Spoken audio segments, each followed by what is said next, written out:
ಏನೋ ದೇವೇಗೌಡರು ಏನೋ ಪ್ರೆಸ್ ಮೀಟ್ ಮಾಡಿದ್ರು, ನಾನೇ ಮಾಡಿದ್ದು ಸಿದ್ದರಾಮಯ್ಯನವ್ರಿಗೆ, ಫೈನಾನ್ಸ್ ಮಿನಿಸ್ಟರ್ ಮಾಡಿದ್ದು ನಾನೇ, ನನ್ನೇ ಮರ್ತುಬಿಟ್ಟವ್ರೆ ಅಂತ ಹೇಳಿದ ಜ್ಞಾಪಕ ಏನೋ ಗೊತ್ತಿಲ್ಲ ನನಗೆ ಸರಿಯಾಗಿ.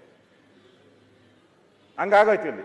ಅವ್ರದ್ದು ಗುರು ಶಿಷ್ಯರ ಸಂಬಂಧ ಏನಾನ ಹಾಕೊಳ್ಳಿ, ಈಗ ದೂರ ಆಗವ್ರೆ ವೈರಿಗಳು, ಅದು ಬೇರೆ ಪ್ರಶ್ನೆ. ಅಷ್ಟಿದ್ರು ಮೊನ್ನೆ ಹೋಗಿದ್ರು, ಆರೋಗ್ಯ ವಿಚಾರಣೆ ಮಾಡಕ್ಕೆ ಹೋಗಿದ್ರು, ಆ ಪ್ರೀತಿ ಹಳೆ ಪ್ರೀತಿಯಿಂದ ಹೋಗಿದ್ದಾರೆ, ಅದು ಬೇರೆ ಪ್ರಶ್ನೆ.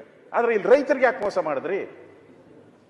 ನೀವೇ ಹೇಳಿ, ರೈತರಿಗೆ ಯಾಕೆ ಮೋಸ ಮಾಡಿದ್ರಿ? ನೀವು ಕೊಡಬೇಕಾಗಿತ್ತಲ್ಲ. ನುಡಿದಂತೆ ನಡೆದ ಸರ್ಕಾರ 20-30 ಕೋಟಿ ಖರ್ಚು ಮಾಡಿದ್ರಿ. ಈಗ ನಾನು ಹೇಳಿದ್ದು ಓದಿದ್ದೆಲ್ಲ ನೀವೇ ಹಾಕಿರೋದು, ನೀವೇ ಪ್ರಿಂಟ್ ಮಾಡಿರೋದು, ನೀವೇ ಟ್ವೀಟ್ ಮಾಡಿರೋದು. ನುಡಿದಂತೆ ಎಲ್ಲಿ ನಡೆದಿದ್ದೀರಾ?